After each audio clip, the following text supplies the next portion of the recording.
তাওয়াটা বসিয়ে দিলাম, দিয়ে একটু তেল দিয়ে দেব, দিয়ে একটু বড়িগুলো ভেজে নেব। আজকে রেসিপি হবে বড়ি দিয়ে তেলাপুঁই মাছের ঝাল। পুরো ভিডিওটা দেখার অনুরোধ থাকলো, সঙ্গে থাকবে, স্কিপ করে যাবে না। এই যে বড়িগুলো ভেজে এবার তুলে নেব। আর এই যে বর্ষা পড়েছে, বড়ি খেতে কিন্তু এবার বেশ ভালো লাগবে। মাঝে গরম ছিল, খেতে ভালো লাগতো না, কিন্তু বড়িটা ভেজে কিন্তু আমি জলের মধ্যে ডুবিয়ে রেখে দিলাম যাতে তাড়াতাড়ি সিদ্ধ হয়। মাছের ঝাল তো করতে সময় লাগে না, ওই জন্য বড়িটা সিদ্ধ হতে সময় লাগবে বলে গরম জলে ভিজিয়ে রেখে দিলাম। এবার মাছটা কিন্তু লবণ হলুদ মেখে রেখে দিয়েছিলাম, তাওয়াতে তেল দিয়ে মাছগুলো ভাজতে বসিয়ে দেব। 2 পিস তেলাপিয়া মাছ ছিল আর 1 পিস পোনা মাছ ছিল। মাছগুলো কিন্তু এবার তুলে দিলাম, উল্টে পাল্টে মাছগুলো ভেজে নেব।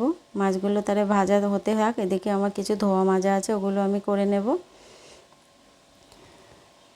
আমাদের রান্নার মধ্যে কত কাজও করতে হয়, এদিকে ধোয়া মাজা করতে হয়, অনেক কাজ করে আসতে হয়, হয়তো ঘর মোছা থাকে সেটাও করে আসতে হয়, শুধু তো রান্নাঘরে রান্না করতে গেলে হয় না। এবার তার মধ্যে একটু মাছগুলো ভাজা হয়ে গেছে, একটু জিরে, গোটা জিরে ফোড়ন দিলাম, দিয়ে বাটা মশলাটা তুলে দিলাম, দিয়ে বড়িগুলো তুলে দিলাম, দিয়ে এবার এখানে আমি লবণ আর হলুদটা অ্যাড করব। দিয়ে একটু ফুটে গেলে কাঁচা তেল দিয়ে নামিয়ে নেব। রেসিপিটি কেমন হলো কমেন্টে জানাবে, ভালো লাগলে লাইক কমেন্ট শেয়ার করে দেবে। বড়ি দিয়ে তেলাপুঁই মাছের ঝাল। আর এখানে কিন্তু নামানোর আগে কটা কাঁচা লঙ্কা দিয়ে দেব।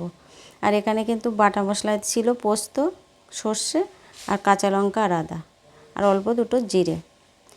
রান্নাটা কিন্তু নামিয়ে নেব, রেডি হয়ে গেছে। কেমন হয়েছে কমেন্টে কিন্তু জানাবে।